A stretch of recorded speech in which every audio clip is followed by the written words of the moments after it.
अब मेरी बात को थोड़ा सा गौर से सुने। अब आपके टेस्ट स्टार्ट हो गए हैं और मैं इसी दिन का इंतजार कर रहा था जब आपके टेस्ट स्टार्ट हो जाए और मैं आपको बताऊं कि अब आपको आगे से इन टेस्ट में एग्जैक्टली क्या ध्यान देना है। I would request to take out your notebooks or some sticky note or some piece of paper as well as a pen in your hand। सारी इंपॉर्टेंट बातें जो मैं यहां पर बता रहा हूं उसको सिर्फ सुनना नहीं है बल्कि अपने जीवन में उतारना है। Because if you are targeting a rank जो कि बहुत अच्छी हो, जो कि आपको अपने ड्रीम मेडिकल कॉलेज में लैंड करा पाए, देन आपको टेस्ट एनालिसिस कुछ इस प्रकार से करना है जैसे मैं बता रहा हूं। और इस चीज को आप मिस नहीं कर सकते। आप आज का लेक्चर मिस कर दो पर आप इस बात को मिस नहीं कर सकते। बहुत गौर से सुनना। As a mentor, as a guide, as your teacher, as an elder brother, this is the best piece of advice that I can put forth today। इससे बढ़िया मेरे पास आज देने के लिए कुछ भी नहीं। आराम से मेरी बात सुनिए। आज कई बच्चे टेस्ट देकर आए। कईयों का स्कोर बन रहा होगा 550, कईयों का बन रहा होगा 450, कईयों का बन रहा होगा 300, कईयों का बन रहा होगा 200, doesn't matter. The only thing which is constant in all those students is that they need to improve। Even if a student is scoring 700 marks, अगर आपका स्कोर है, लेट से कोई आर स्टूडेंट है, कोई एस स्टूडेंट है, कोई P student है, लेट से यहां पर इसका स्कोर जो है ये आ रहा है 710, तो भी तो मेरे भाई इंप्रूवमेंट का स्कोप है ना। यहां पर आ रहा है 705, तो भी तो इंप्रूवमेंट का स्कोप है। यहां आ रहा है 700, तो भी तो इंप्रूवमेंट का स्कोप है। सिर्फ 720 वाला बच्चा यह बोल सकता है कि भैया मेरे तो पूरे मार्क्स आ रहे हैं, मैं तो संपूर्ण बच्चा हूं।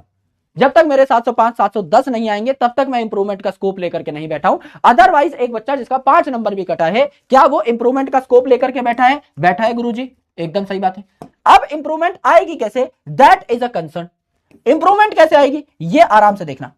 जब भी आप टेस्ट देकर के आओ, आज मैंने टेस्ट दिया और टेस्ट की टाइमिंग क्या थी मेरी? टेस्ट की टाइमिंग थी गुरुजी मेरी 2 PM से 5 PM, जस्ट फॉर रेफरेंस। मैंने 3 घंटे में अपना टेस्ट दिया, बढ़िया तरीके से मैंने टेस्ट अटेम्प्ट किया है। पहली बात तो मैंने ऑनेस्टली टेस्ट अटेम्प्ट किया है या नहीं ये बहुत मैटर करता है। ऑनलाइन में अगर मैं टेस्ट दे रहा हूं तो honesty is the best policy, ये मुझे देखना है।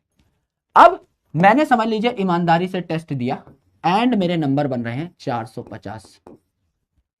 इन 450 नंबर के बाद what can I improve? What can I improve? बहुत स्कोप है सर।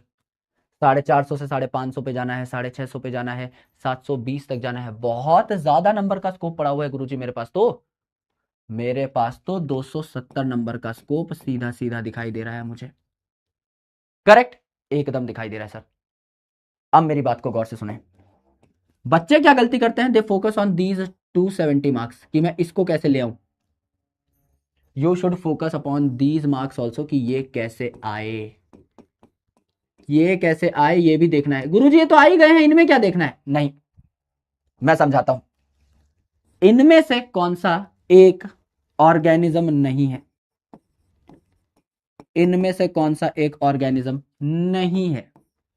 ऑप्शन 1 पेड़, ऑप्शन 2 ह्यूमन, ऑप्शन 3 पॉर्क्यूपाइन, ठीक है, ऑप्शन 4 चेयर। सर ये तो बड़ा आसान है। चेयर जो है ये एक ऑर्गेनिज्म नहीं है, तो देश का बच्चा बच्चा जानता है। 4 नंबर मिल गए गुरुजी, बहुत खुश हो गए हम। क्या आपको पता है पॉर्क्यूपाइन क्या होता है? ये कौन सीखेगा? This is test analysis. Sometimes you get question from a question. In actual ये 180 सवाल नहीं है, ये 720 अलग अलग प्रकार के मार्क्स है जो आपको जुटाने हैं। 180 सवाल जो है एक्चुअल में इनमें 720 डिफरेंट ऑप्शंस हैं और हर ऑप्शन से सवाल बनाना अगर आप सीख गए तो हर पेपर से आप 720 नए क्वेश्चंस ट्राई कर सकते हैं rather than 180, which will make you very very wise, क्योंकि आप 4x प्रैक्टिस कर पा रहे होंगे बाकी एवरेज बच्चों के कंपैरिजन में।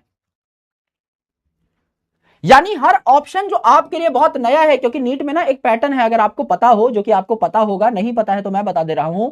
कई बार ऐसा हुआ है कि पिछले कई सालों के ऑप्शन से एक नया क्वेश्चन बना है। अगर आपने इस पैटर्न को नोटिस किया है तो you will definitely align with me. अगर आप पीवाईक्यू सॉल्व करते हैं तो ऐसा कोई ऑप्शन जो 2013 में पूछा गया था क्वेश्चन, उसके ऑप्शन के फॉर्मेट में एक चीज पूछी गई थी जो आपका पलट करके सवाल 2015 में बन के आ गया। लाइकवाइज 2016 में कोई ऐसा ऑप्शन था जो कि उठ करके 2020 में सवाल बन के आ गया। ऐसा होता है, ऐसा बिल्कुल होता है मेरे भाई। तो यहां पर क्या है, ये सारे के सारे जो आप एडिशनल खुद से सवाल बनाएंगे ऑप्शंस को देख देख के और इनको जब आप अपनी नोट्स में सप्लीमेंट करेंगे तो आपको मजा आना स्टार्ट होगा। यानी आप जब भी कोई भी टेस्ट देकर के आए, make a sheet, out of that हमेशा एक शीट बनाएं और इस शीट पे आप पहले ही 180 नंबर डाल के रखें, चाहे आप प्रिंट निकाल सकते हैं, एक ही बार लिख करके उसकी फोटो लेकर के प्रिंट निकाल लें, इस पे 180 जो है आपके नंबर लिखे हुए हैं। अब हर क्वेश्चन का आपको पैटर्न देखना है कि कोई क्वेश्चन मेरा सही हुआ तो क्यों हुआ, कोई क्वेश्चन सही नहीं हुआ तो क्यों नहीं हुआ, बिकॉज गलती करने की ना एक एबिलिटी होती है आपकी, एक पैटर्न होता है और वो जो पैटर्न है वो रिपीट करते हो आप। हर चीज का पैटर्न है इस पूरे यूनिवर्स में, आपकी गलती करने का, आपका पढ़ने का, मेरा पढ़ाने का एक पैटर्न है, एक तरीका है, उस तरीके से हम लोग भाग नहीं सकते, उसकी हमें हैबिट बनानी पड़ती है। तो सिमिलरली अगर आपके यहाँ 450 नंबर आए हैं, दूसरी गलती हम लोग सबसे पहले क्या करते हैं, पहले तो हम जो नंबर कट रहे हैं उन पे ज्यादा फोकस करते हैं, जो नंबर आ रहे हैं हमारे इस पे भी फोकस करना चाहिए। गलती नंबर 1। गलती नंबर 2 क्या है, गलती नंबर 2 है कि हम लोग ना क्वांटम लीप लेना चाहते हैं। क्वांटम लीप लेने से पजामा फट जाता है। क्वांटम लीप मतलब सीधा छलांग मारे, 2x 3x 4x, this is quantum leap. Quantum leap कभी काम नहीं आती। क्यों? क्योंकि 450 से आप चाहोगे कि अगले टेस्ट में मैं 600 स्कोर करूं, नहीं कर पाओगे। क्यों? एबिलिटी नहीं है, टेंडेंसी नहीं है। लेकिन अगर मेरे भाई, अगर आप कहें कि 450 से मुझे 460 स्कोर करना है, is it a tough score to cater? बताओ, क्या ये टफ है? कहीं से भी टफ लग रहा है? किसी भी भाई को टफ लग रहा है? सर हमें बिल्कुल टफ नहीं लग रहा। क्यों? क्योंकि 10 नंबर बढ़ाने हैं, 2 क्वेश्चन तो आप एनी हाउ इंप्रूव कर लोगे। समझ लो आपकी शीट में आपने गलतियों का एक पैटर्न लिखा कि सर मेरी ओएमआर गलत भर दी मैंने, समझ लो ओएमआर बेस्ड टेस्ट दिया था मैंने, 3 क्वेश्चन की ओएमआर गलत भर दी, 15 नंबर तो सीधा यहीं से बढ़ सकते हैं।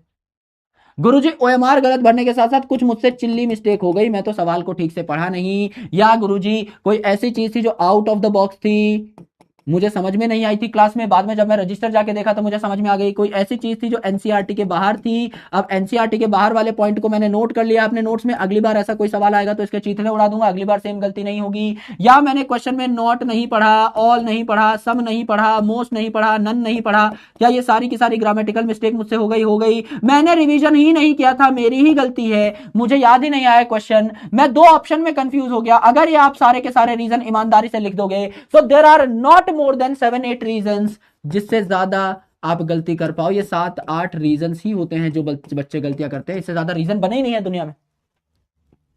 एक ऑब्जेक्टिव पेपर में इससे ज्यादा गलतियां आप कर ही नहीं सकते। 7-8 प्रकार की गलतियां हैं, गलतियां तो कितनी भी कर लो, -180 स्कोर ले आओ, लेकिन कुछ प्रकार की ही गलतियां हैं जो आप करते हो। यस, अब ये जो प्रकार की गलतियां हैं इसमें से एक प्रकार पकड़ लो, कोई अपना फेवरेट जिसमें सबसे ज्यादा गलतियां हुई कि सर मैं तो रिवीजन नहीं करके जाता। अगर आप हर टेस्ट में सिलेबस पूरा करके जाने लगे, क्या ये 450 आराम से अगले 3-4-5 टेस्ट में 550 नहीं बन जाएगा? खुद ब खुद बन जाएगा सर। अगर आपने सिली मिस्टेक करना अवॉइड कर दिया, हर क्वेश्चन को मार्क कर करके इज्जत से ईमानदारी से पढ़ना शुरू कर दिया, हर वर्ड पे फोकस करना स्टार्ट कर दिया, हर ऑप्शन को देखा, चारों ऑप्शन देखने के बाद ही आंसर लगाना स्टार्ट कर दिया, तो क्या मेरे भाई ऑटोमेटिकली आपका ये 550 से धीरे धीरे 10 टेस्ट बाद 600 नंबर नहीं हो जाएगा? बिल्कुल हो जाएगा। एंड आज के 450 स्कोर से लेकर के आगे एंड के 700 स्कोर के बीच में कम से कम 40, 50, 60 टेस्ट आते हैं। गलती ये करता है बच्चा कि हमें रिजल्ट चाहिए बहुत जल्दी, we are very less patient, and इस पूरी जर्नी में पेशेंस इज द ओनली की, ये जिताती है आपको। यह हमारा सबसे बड़ा हथियार है, इट इज आवर वेपन। जिसने इसको अच्छे से यूज किया है उसको आज तक जीवन में कोई नहीं हरा पाया, चाहे कोई मैदान हो। मैं सिर्फ पढ़ाई की बात नहीं कर रहा, मैं जीवन की भी बात कर रहा हूं। If you are patient, if you have done your work and if you are patient for results, the result will definitely fall in your favor। हमेशा चीजें चल के आती हैं क्योंकि आप काम करके संतुष्ट हो चुके हो। मेरे हाथ में जो था वो मैंने कर दिया, मैं करता रहूंगा निरंतर, मुझे रिजल्ट दिखें मुझे रिजल्ट ना दिखें, कर्म के अलावा मेरे हाथ में कुछ नहीं है। अगर इस मेंटालिटी के साथ काम करोगे, रिजल्ट झक मार के तुम्हारे कदमों में गिर जाएंगे एक दिन, और होता है ये। हम कई बार क्या करते हैं, गड्ढा खोदते रहते हैं, लगता है भाई अब बहुत हो गया, भाई अब नहीं, भाई इससे ज्यादा मेरा इनपुट नहीं है, मुझे पानी नहीं मिल रहा। हो सकता है पानी 5 फीट ही और दूर हो, लेकिन आपने उस टाइम पे गिव अप कर दिया जहां रिवॉर्ड सबसे पास था। अधिकतर बच्चा यही करता है, सर नंबर नहीं बढ़ रहे, 10 टेस्ट दिए, 20 टेस्ट दिए, डिमोटिवेट हुए, छोड़ दिया। टेस्ट तो देना ही है मेरे भाई, चाहे 100 टेस्ट तक नंबर ना बढ़े, और अगर नंबर नहीं बढ़ रहे हैं इट इज योर फॉल्ट। अगर आप 20-25 टेस्ट दे चुके हो और नंबर नहीं बढ़ रहे हैं, the most common mistake which a lot of students do is poor test analysis. मैं बोलता हूं भाई टेस्ट एनालिसिस कितने टाइम में किया? गुरुजी आधे घंटे में किया। नहीं होता भाई टेस्ट एनालिसिस, पेपर को घूर के देखना पड़ता है। पेपर की निगाहों में देखना पड़ता है मेरे भाई, सवालों से सवाल निकालने पड़ते हैं, सवालों से बात करनी पड़ती है। वो जो कोरे पन्ने हैं वो बोलने लगते हैं, रहस्य उगलने लगते हैं, तब तक उस पेपर को आंखें फाड़ के देखना पड़ता है। और same with books, when you spend more time with books they will definitely tell you some deep meanings of words जो बाकियों को नहीं पता है। जो बच्चे सुपरफिशियल किताब पढ़ते हैं, सिर्फ किताब को एक झलक देख लेते हैं और सोचते हैं मैंने किताब पढ़ ली, उनसे ज्यादा बातें आपको पता लगती हैं जब आप किताब के साथ ज्यादा वक्त बिताते हो। आप एनसीईआरटी को 20 बार पढ़ो, आपको ज्यादा बातें बताएगी, आपको 21वीं बार और ज्यादा बातें बताएगी, आपको हर बार कुछ नया मिलेगा। एक किताब संपूर्णतः आप पढ़ ही नहीं सकते। कोई कहानी की किताब है उसको आप पढ़ सकते हो, ये जो कंसेप्चुअल किताबें होती है एक बार में इससे ज्ञान नहीं जुटा सकते, आप सारा सब नहीं निचोड़ सकते।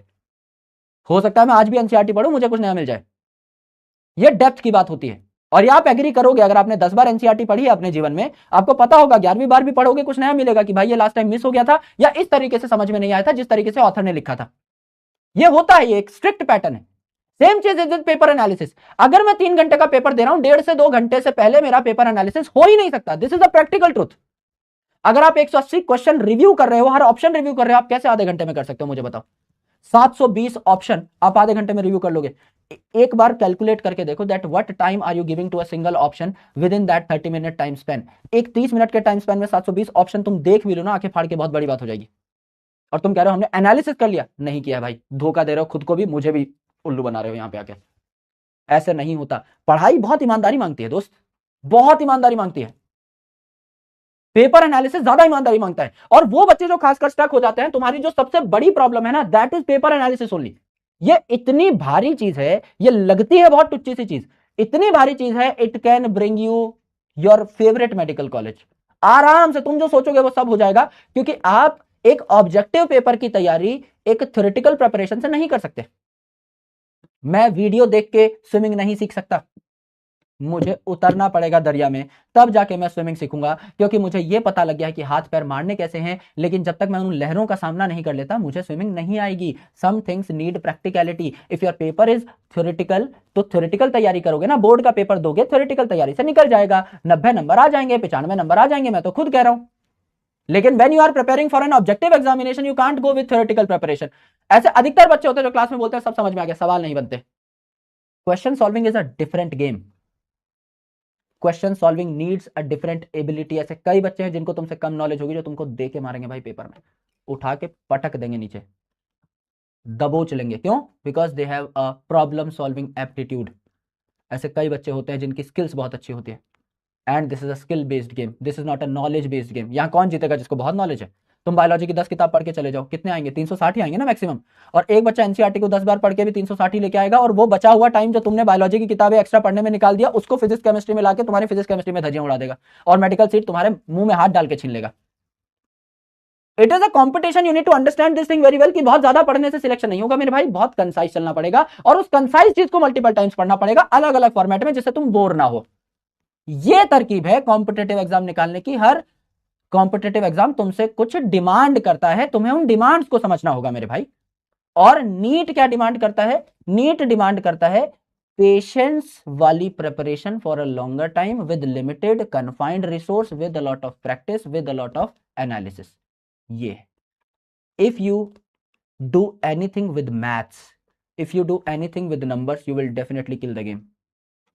किसी भी चीज को अगर आप नापना सीख गए, किसी भी चीज को लाइफ में, धंधा कर रहे हो, बिजनेस कर रहे हो, नापना सीख गए, खुद की प्रोडक्टिविटी को डेली बेसिस पे नापना सीख गए। आज मैं 7 घंटा 10 मिनट पढ़ा था, कल मैं 8 घंटा पढ़ के दिखाऊंगा। The things you can measure, you can improve, क्योंकि उसके साथ एक डायरेक्टली नंबर एसोसिएटेड है, और नंबर्स झूठ नहीं बोलते। मैं और तुम झूठ बोलते हैं, हिंदी भाषा झूठ बोलती है, इंग्लिश भाषा झूठ बोलती है। आई वर्कड अलॉट, कितना अलॉट भाई? तुम बोल रहा है worked a lot sir, I read a lot today, कितना पढ़ लिया? 6 घंटे। मेरे लिए 6 घंटा कुछ भी नहीं है, it is not a lot for me, it is a very subjective thing. तुम्हें लग रहा है 6 घंटा बहुत अलॉट हो गया, मेरे लिए तो कुछ भी नहीं है। तो यहां पे थर्ड पर्सन रेफरेंस बहुत ज्यादा मैटर कर जाता है, कि वो मेरे लिए अलॉट है भी या नहीं। लेकिन if you exactly count that number, कि sir I read for 10 hours today, now this is a concrete number, now visualise कर पा रहे हो। 10 घंटा मेरे को 10.5 घंटे तक इंप्रूव करना है, 10 घंटा 45 मिनट तक इंप्रूव करना है। अब इस चीज को मेजर कर पा रहे हो। आई रेड अलॉट कभी मेजर नहीं कर पाओगे, कभी इंप्रूव नहीं कर पाओगे। क्या बोलोगे जिस दिन इससे ज्यादा पढ़ लोगे? I read a lot. अरे भाई अलॉट ही है ना, तुम्हारे लिए तो अलॉट पे ही तुम सैचुरेट हो गए। तो अब उससे ऊपर क्या? कुछ भी नहीं, ना भी नहीं पाए। अब नापना कैसे है मेरे भाई? Track everything. मैं कह रहा हूं किसी भी चीज को मैथ से जोड़ा, खेल फोड़ा, ट्रैक करो हर चीज को। I personally make my calendar, I talk to myself. मैं सबसे ज्यादा खुद से ही बात करता हूं, चैट नहीं है, चैटे हैं खुद से ही। जब भी मेरे दिमाग में कोई आइडिया आता है, I type it to myself. I have a personal chat, और व्हाट्सएप ये ऑप्शन देता है। जब भी मेरे दिमाग में कोई थॉट आए, किससे कोई बात कर रहा हूं, मीटिंग में कोई इंपॉर्टेंट पॉइंट्स निकले, या तो मेरे पॉकेट में डायरी होगी या मेरे फोन में वो पॉइंट्स जॉट डाउन होंगे। I have a to do list, I do not have a time table. Time table बना ही इसलिए है कि उसके चीथड़े उड़ाए जा सके, अगले दिन उसके ऊपर नया टाइम टेबल चिपकाया जा सके, इसीलिए पुराने टाइम टेबल को बनाया जाता है। 5 AM वेकअप, कुछ नहीं होना भाई। Make a to do list, मर जाऊंगा लेकिन ये सारे काम करके सोऊंगा, चाहे मेरे रात के 10 बजे काम खत्म हो जाए, फिर उसके बाद घर जाके सुत्ती बाबू, या मेरे रात को या अगले दिन सुबह 3 बजे काम हो, मुझे फर्क नहीं पड़ता। If I have 10 different task in my to do list, I will be doing them all, and this is a better practice because you can iterate that. Time table क्या आइट्रेट करोगे? गुरुजी 12 घंटे पढ़ने का सोच लिया है, मामा जी आकर बैठ गए, मम्मी ने कहा कि बीकानेरी भुजिया बीकानेर से जाकर लेके आओ मामा जी के लिए, भाई हो गया, लग गए टाइम टेबल के? हाँ गुरुजी। लेकिन अगर यहां पर मेरे 5 टास्क होते, अब मामा आए, चाचा आए, 5 टास्क हो गए, मेरे को पता है कल मामा जी आने वाले हैं, मैं 5 टास्क की जगह 3 टास्क ही लिखूंगा, इनको लेकिन पूरा करूंगा, संतुष्ट रहूंगा, जीवन में मौज काटूंगा। This is the real game. So कौन से क्वेश्चन गलत हुए ये फोकस करना इंपॉर्टेंट है, कौन से क्वेश्चन सही हुए, क्यों सही हुए, क्या इनमें कोई ऑप्शन मिस तो नहीं हो रहा है, क्या कोई इंफॉर्मेशन लैग तो नहीं है, ये करना ज्यादा इंपॉर्टेंट है। दूसरी इंपॉर्टेंट चीज, कभी भी ये जो प्रोग्रेस है 450 से 500 एक टेस्ट में नहीं आएगी, 40, 50, 60 टेस्ट भी लग सकते हैं 700 नंबर तक पहुंचने में। तो पेशेंस इज द की, रास्ते में टूटना मत, क्योंकि मुझे पता है तुम्हें रिजल्ट नहीं मिलेंगे अधिकतर बार, तो रास्ते में टूटना नहीं है। This is the second thing. तीसरी चीज, लॉन्ग रन सोचो, कभी भी क्वांटम लीप के बारे में नहीं सोचना है कि मैं अचानक से बहुत इंप्रूव कर पाऊं। Always take gradual jumps. हर चीज को मैथमेटिकली काउंट करो, अपनी एक ट्रैकर शीट बनाओ, इस पे लिखो कि कौन सी गलती हुई, क्यों नहीं हुई, everything. It will tell you about your pattern. हर चीज को चाहे तो अलग अलग कलर के पेन से लिखना, जिससे पैटर्न्स हाईलाइट होते रहे। चीजों को काउंट करना सीखो, तो आपको इन 7-8 रीजन में से एक एक रीजन पकड़ के उसको 3-4 टेस्ट में सुधार लेना है। तो 7-8 रीजन होंगे, तो अगले 32-33 टेस्ट में आपके सारे के सारे मेजर मिस्टेक्स जो है वो गायब हो चुके होंगे। एंड जब भी आप अपनी परफॉर्मेंस को ट्रैक करेंगे, जब भी आप टाइम टेबल पर रिलाय ना करके टू डू लिस्ट पर रिलाय करेंगे, you will always kill the game. आप हमेशा बाकी बच्चों से बेहतर दिखेंगे। अब एक सच भी सुन लो, वो सच ये है कि यहां पर कई सारे बच्चे बैठे हैं, दबाकर बच्चा बैठा है यहां पर। इन बच्चों में से द सक्सेस रेशियो जो इस चीज को करेंगे एंड तक, दैट इज 1%। ये बात आप भी जानते हो, मैं भी जानता हूं, मैं कुछ छुपाता नहीं हूं। I been a very honest guide since the beginning of my career. मैं हमेशा बहुत सटीक और बहुत साफ सुथरी बात करता हूं, मैं घुमाता फिराता नहीं, मैं कोई इमोशनल गेम नहीं खेलता। ये 1% ही करेंगे तुम में से, तुम भी जानते हो, मैं भी जानता हूं। ये 1% कौन होगा ये आप डिसाइड करोगे आज बैठ करके, मैं नहीं बता सकता। This is you. When I do something, I make sure that I be a part of this 1% pool और 0.1% pool। मुझे 100 में से एक या 1000 में से एक बनना है, मुझे अपने गेम में बेस्ट बनना है। This is my strategy when I enter anything. अगर मैं कुछ कर रहा हूं, मैं सम्मानजनक करूंगा, इज्जतदार करूंगा, वरना मैं नहीं करूंगा। Similarly if you want to come into this game, you please make sure कि एंड तक जाओ, बिकॉज एंड रिजल्ट मैटर करता है। बीच में उतार चढ़ाव सबके आते रहते हैं। अब आप में से कितने लोग सीरियसली इस चीज को फॉलो करेंगे, बिकॉज आज सुन के अच्छा लगेगा, डोपामीन रश आएगा, शुरू के 3-4 दिन फॉलो करोगे, because that consistency is not for all. हर कोई कर ही नहीं सकता।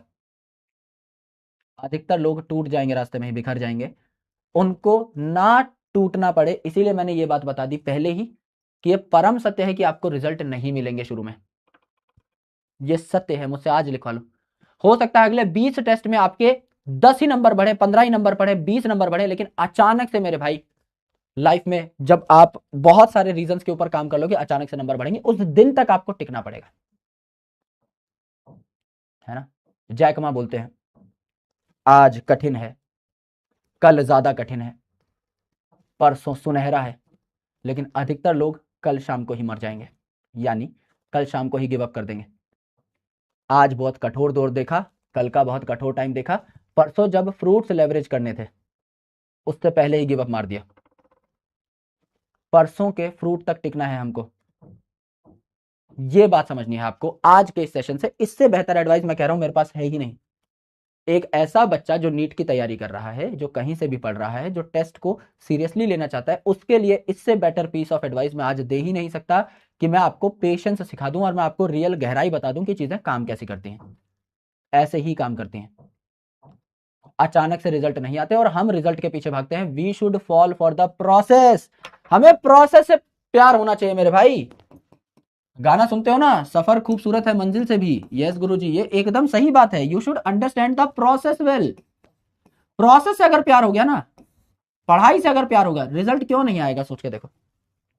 एक ऐसा बच्चा जिसे पढ़ाई से प्यार है, क्या वो जिंदगी भर पढ़ाई करके अपना करियर नहीं बना पाएगा? मुझे पढ़ाई से प्यार है, मेरे को किताब पढ़वा लो दिन में। I am a bibliophile, I can read. मेरे को अगर ऐसी नौकरी मिल जाए कि मेरे को दिन में 10 12 घंटे 14 घंटे पढ़ना है बैठ के, I would love to do that, कि मैं पढ़ूं लिखूं पढ़ूं लिखूं पढ़ूं लिखूं, मजा आ जाएगा। तो मेरे लिए वो ऑब्लिगेशन है ना, मेरी खुद की लाइफ की ऑब्लिगेशन है कि मेरे को तो पढ़ना ही है। मेरे को कोई बोले तो भी पढ़ना है, नहीं बोले तो भी पढ़ना है। अब मेरे को कोई बोलता थोड़ी है कि गुरुजी जा के वर्ल्ड रिकॉर्ड बना दो। मेरी पर्सनल चॉइस है ना यार, मेरे को कुछ आता ही नहीं है, मेरे को पढ़ने पढ़ाने के अलावा कुछ नहीं आता। तो मेरी तो ये रिस्पॉन्सिबिलिटी है ना कि मैं जो काम कर रहा हूं उसमें तो बेहतर बनूं। So if you have chose biology for yourself, if you have chose something for yourself, you should be better in that. ये तो होना ही पड़ेगा, इसका तो कोई तोड़ ही नहीं है भाई। कि एक चीज हमने जीवन में खुद से चुनी, हमारे पास जब अपॉर्चुनिटी आई 10वीं कक्षा के बाद, हमने कहा बायोलॉजी हम खुद से चुनेंगे। और वो भी अगर हम नहीं पढ़ पा रहे हैं तो इस पे तो थोड़ी तो मत देखो, बहुत ऐसे बुरा मत मानना, थोड़ी तो शर्म आनी बनती है इस चीज पे कि जो चीज मैंने खुद ने चुनी। समझ लो भाई, मैंने टीचिंग चुनी, मैं रिसर्च छोड़ के टीचर बना, और टीचिंग में भी मैं एकदम खत्म रहूं। एकदम किसी बच्चे को कुछ समझ में नहीं आ रहा है, ना मैं किसी को इंस्पायर कर पा रहा हूं कि मुझ जैसा बने, ना मैं कुछ पढ़ा पा रहा हूं ढंग से, ना मैं खुद कुछ अपने लिए कर पा रहा हूं। मैंने एक चीज चुनी जहां मैं अपना करियर देखता हूं फॉर नेक्स्ट 40 50 ईयर्स, कि मेरे को पढ़ाना अच्छा लगता है, वहां भी मैं एवरेज रहना हूं। तो मैंने क्या चुना भाई? मैं बाकी जगह तो मैं और खत्म था। जो चीजें हम कॉन्शियसली अनकॉन्शियसली खुद के लिए चुनते हैं, वहां जीतना बनता है। It's an obligation. वहां तो फोड़ो मेरे भाई। यस, बात समझ में आई? थोड़ा ज़्यादा ही ज्ञान हो गया, पर बहुत ज़रूरी होता है, कभी कभी ही देते हैं हम लोग। जैसे अभी कितनी सारी क्लासेस हो चुकी हैं हमारी, लगभग 20 क्लासेस हो चुके हैं। So it's been almost 6 weeks, 1.5 महीना हो चुका है हमें पढ़ते हुए। लेकिन फिर भी हम लोग आज ये बातें कर रहे हैं जो हमें करनी चाहिए एकदम सटीक टाइम पर। अब आपके टेस्ट हो चुके हैं तो आपको ये चीजें समझ में आ रही होंगी। जब भी कोई चीज नहीं मिले, एक और बात, क्योंकि आज हम बात कर ही रहे हैं तो थोड़ा सा और खेलते हैं इस चीज के ऊपर। कई बार आपको लगेगा कि गुरुजी कोई ऐसा क्वेश्चन है जो हमारा एनसीईआरटी पढ़ के नहीं हो रहा। मेरे भाई, ये दुनिया में किसी बच्चे का नहीं होगा, और वो जिस बच्चे का होगा वो all India first ranker, second ranker, third ranker, fourth ranker होगा। अगर आप उस लेवल के बच्चे हो, आप ओलंपियाड वगैरह क्रैक करके गए होगे, तो मेरे भाई आपको ऑटोमेटिकली रिसोर्सेज पता होंगी, ज्यादा रिसोर्सेज आप पढ़ रहे होगे। आप कैम्बल एंड रीस पढ़ रहे होगे, सदावा पढ़ रहे होगे, रेवन जॉनसन पढ़ रहे होगे, प्रेस्कॉट्स पढ़ रहे होगे, आप लेनिंजर पढ़ रहे होगे। आप अलग अलग जगह से पहले ही अपने रिसोर्सेज सेट कर चुके होगे, आपको वहां पर गाइडेंस की जरूरत नहीं है। मैं कह रहा हूं, अगर 360 में से एक सवाल आपका बाहर से आया और आपसे नहीं भी हुआ है, आपने गलत भी कर दिया है, 355 नंबर कोई कम है क्या? या तो इन 5 नंबर के चक्कर में नस काट लो कि गुरुजी मैं तो बहुत बड़ी बड़ी किताबें पढ़ूंगा, मेरे को 360 ही परफेक्ट स्कोर चाहिए। 360 आ जाएंगे क्लास के कंटेंट से भी, और नहीं आएंगे तो पूरे देश में किसी के नहीं आएंगे। इस चक्कर में मरा नहीं जा सकता मेरे भाई कि मैं 10 किताबें पढ़ लूं just to score these 5 marks. Always think very very logically. 355 number बनते हैं जितनी ये 10 किताबें यहां पढ़ता ना, 360 लाने के लिए। इतने में फिजिक्स पढ़ूंगा, इतने में केमिस्ट्री पढ़ूंगा, न्यूमेरिकल एबिलिटी सॉल्व करूंगा, कैलकुलेटिव अप्रोच लेके आऊंगा, ज्यादा प्रैक्टिस करूंगा, स्पीड पे काम करूंगा, टाइम मैनेजमेंट पे काम करूंगा। 10 चीजें हो सकती हैं इतनी देर में। जहां 5 नंबर आते वहां 100 नंबर बढ़ा ले जाओगे फिजिक्स केमिस्ट्री में मिला करके। This is the game, this is how you need to crack a competitive examination. जब भी किन्हीं दो चीजों में द्वंद में फंसे हो, हमेशा ये सोचो किस चीज से ज्यादा नंबर मिलेंगे। ये नंबर का गेम है तो नंबर पे ही तोलो मेरे भाई, इमोशन पे मत तोलो इसको कि बायोलॉजी मेरा फेवरेट सब्जेक्ट है, इसमें मैं स्कोर कर लूं, इसमें नंबर नहीं आए तो क्या, किसी के नहीं आएंगे। सारा बच्चा, देश का सारा बच्चा एनसीईआरटी पढ़ रहा है, अगर ये तुम्हारे कटे हैं सबके कटेंगे। लेकिन जो तुम्हें मिल रहा है, ये 10 किताबें पढ़ने की जगह फिजिक्स केमिस्ट्री को टाइम देके जो तुम्हें मिल रहा है, इसके बदले इन 5 नंबर के बदले, वो सबको नहीं मिलेगा। क्यों? क्योंकि बाकी तो यहां उलझे हुए हैं 360 लाने में। समझ रहे हो ना? Always go logical, always go logical. हमेशा ये कॉम्पिटेटिव एग्जाम है भाई, ये ऐसे ही निकलता है। आगे बहुत ज्यादा डेप्थ में पढ़ने का पैसा मिलेगा जीवन में। बेहतरीन डॉक्टर बनो, एमबीबीएस में जाओ, मोटी मोटी किताबें पढ़ो। लोग पढ़ रहे होंगे स्टैंडर्ड बुक्स, आप उसके ऊपर जाके रिसर्च पेपर्स पढ़ो। पढ़ने का, कॉन्फ्रेंसेज अटेंड करने का, सिंपोजियम्स अटेंड करने का, सेमिनार्स अटेंड करने का, बोलने का, स्पीकर बनने का मौका मिलता है, पैसा मिलता है। जहां ज्ञान दिखाना है वहां दिखाएंगे हम, वहां भारत में पूरा झंडा लहरा देंगे अपने ज्ञान का। right, when I was in graduation, when I was in post graduation, there was no bar. You can read any book, you can go to library, you can access any book, you can read any book, you can take references from any book. This is your game, आप अपने हिसाब से खेलो। NEET में कुछ boundaries हैं, बाध्यता है कि इस चीज से मैं बाहर नहीं जा सकता, इतना ही मुझे रुकना पड़ेगा। I need to go this much confined only. यहां बाउंड्री क्रॉस मत करना, फंस जाओगे।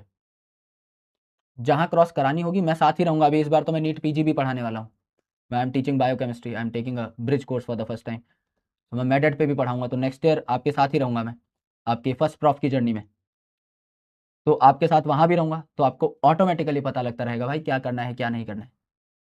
ठीक है, तो इस प्रकार से हम लोग आगे बढ़ेंगे। वहां मैं आपको पूरा फेट प्लान बताऊंगा कि कैसे भाई एमबीबीएस पढ़ते पढ़ते कैसे चीर फाड़ सकते हैं। वहां मजा आएगा, वहां करो जो करना है, मना थोड़ी करूंगा। यहां जितना मैं पढ़ा दे रहा हूं उसके बाहर जाना इज योर चॉइस, ना जाना इज बेटर। मैं जो पढ़ा दे रहा हूं वहां खेल खत्म हो जाता है। ठीक है, ठीक है भाई।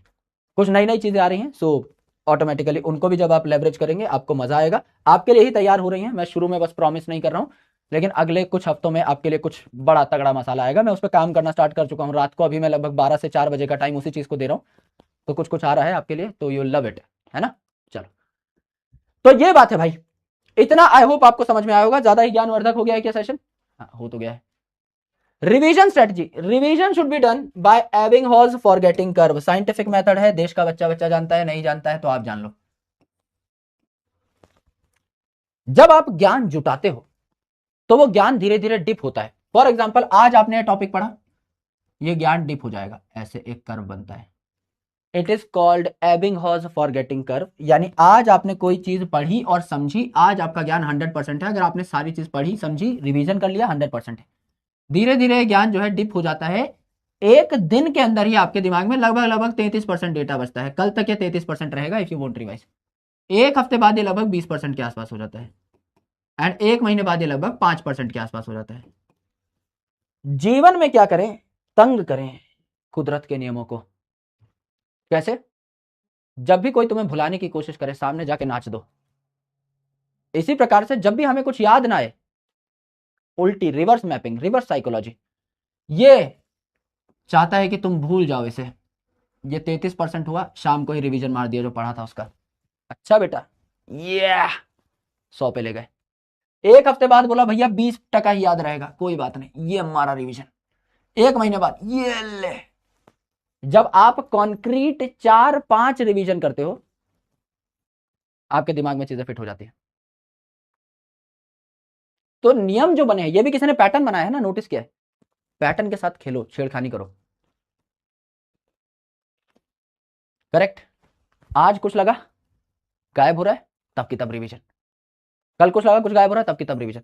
आई हैव अ ट्रैकर, एक गूगल शीट है, जैसे मैं डेली पढ़ता हूं। जैसे आज भी मैं बैग लेकर के आया हूं, तो आपकी क्लासेस के बीच में मेरे बैग में 2 किताबें हैं, अलग अलग जॉनर की हैं। मैं अकेडमिक उतना अभी फिलहाल नहीं पढ़ता, रिसर्च पेपर्स ही पढ़ता हूं, लेकिन अलग अलग जॉनर की। I read philosophy, I read psychology, अलग अलग चीजें पढ़ता हूं मैं। तो मेरे पास अभी भी किताबें हैं। तो मैंने आज जो किताब, जो चैप्टर पढ़ा, उसको मैं अपने ट्रैकर में नोट कर लूंगा। उसके 7 दिन बाद की डेट, 30 दिन बाद की डेट मैं लगा लेता हूँ, and I make notes on sticky notes, और मैं किताब पे चिपका देता हूँ। तो समझ लो एक किताब में 3-4 पेजेस हैं, उसका जितना समरी है वो स्टिकी नोट में है। तो स्टिकी नोट ही पढ़ लूंगा मैं जाकर, 7 दिन बाद मेरे को आइडिया लग जाएगा, अच्छा यार ये पढ़ा था, इसको रिवाइज कर लेते हैं। तो ऑटोमेटिकली चीजें सेट हो जाएंगी भाई दिमाग में। So you need to keep a track। मैं वही कह रहा हूँ यार, सब कुछ अगर if you can calculate something you can improve. If you can't calculate आज क्या पढ़ा कल क्या पढ़ा, अगर दिमाग में ही नहीं है, याद ही नहीं है कि मैं कर क्या रहा हूँ जीवन में, तो मेरे भाई वैसे ही समझ में नहीं आएगा तुमको। खुद को तो पता होना चाहिए ना कि मैंने किया क्या, कल क्या किया, आज क्या किया, कल क्या करूंगा, परसों क्या करूंगा। If you can track you can improve, simple सी बात है। यस, अब मैं तुम्हें दोनों किताबों के नाम वाम तो नहीं बताऊंगा, क्योंकि ऐसे फोकट में प्रमोशन करता नहीं हूं मैं। एक बहुत पतली है, फिलोसफिकल है ना। अब देखो बस, है ना, एक पतली वाली है, एक मोटी वाली। अभी मोटी वाली चल रही थी, तो इस पे थोड़ा सा पेन वैन और हाईलाइटर लगा हुआ है ना। कौन सी है ये मैं बाद में बताऊंगा, मतलब अलग से बताऊंगा, ऐसे ऐसे अपने वाले पे नहीं। ठीक है। तो ऐसे ही मतलब जब दो क्लासेस के बीच में टाइम रहता है आधे घंटे 1 घंटे का, तो I don't waste time, I basically read. ऐसा किया करो थोड़ा बहुत, है ना। आप अपने एकेडमिक बुक रख सकते हो ऐसे, and you can read any time. Backlog अगर कवर करना है तो लिखो मत, लिखो मत मेरे भाई।